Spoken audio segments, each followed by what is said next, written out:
আসসালামু আলাইকুম। কেমন আছো সবাই? আশা করি সবাই ভালো আছো। তো আজকে মনটা একটু খারাপ। মাদ্রাসায় গেছিলাম। সবাই জানো যে আমি ইন্টার বা অন্যান্য ক্লাস কিছুই করি নাই। হেফজখানায় শুধু হোস্টেলে থেকেছি। 9-10 টা হোস্টেলে থেকেছি। তাও হোস্টেলে এমন থেকেছি যে করোনা চলে আসছে।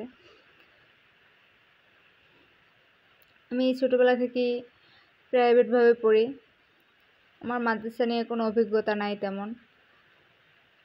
তো ভাবলাম যে কখনো তো কারোর সাথে দেখা হয় নাই, পরীক্ষার আগে একটু যাই, সবার সাথে একটু দেখা করি। একটু ভিডিও করতে চাইলাম।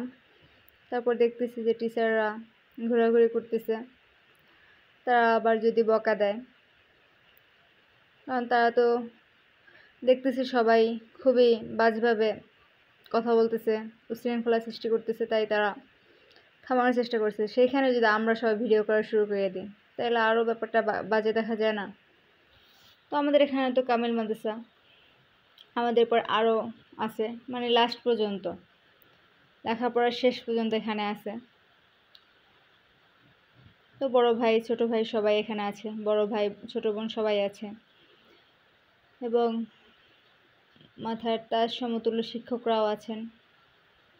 তো আমরা একটু ভদ্র হয়ে গেছিলাম, বেঞ্চের নিচ থেকে একটু ভিডিও করছি, তাও একটু ভালো করে হয় নাই, খুবই কম ভিডিও হয়েছে।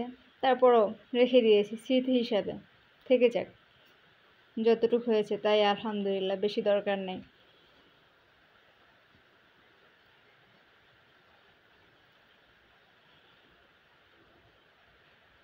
আমি চেয়েছিলাম যে ব্যানারটার ভিডিওটা একটু করব, তা দেখি যে সেই সুযোগটা নাই। তারপর বলে না, শিক্ষকরা যদি পরীক্ষার আগে আবার ধমক দেয়, তাইলে পরীক্ষার কি হয় কে জানে।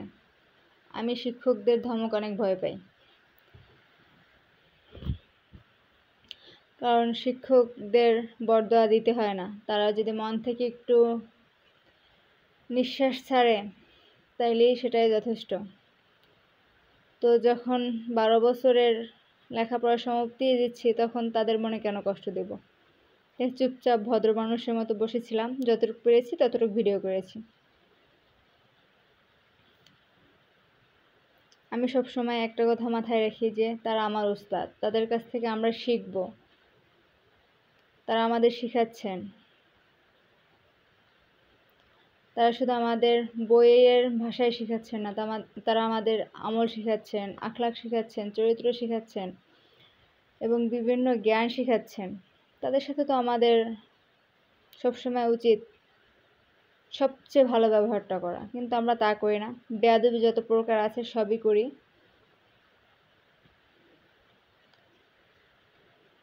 কিন্তু এটা তো উচিত না। আমি মাঝে মাঝে শুনি যে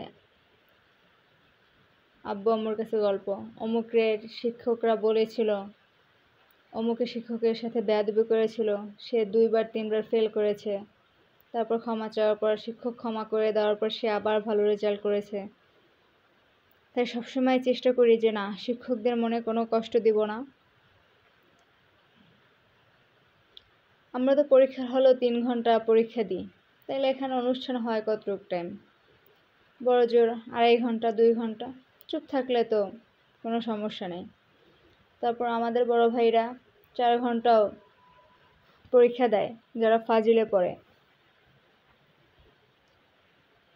তারপরে আমরা ক্লাস করি দৈনিক সকাল 9টা থেকে 3টা পর্যন্ত। কতটা টাইম?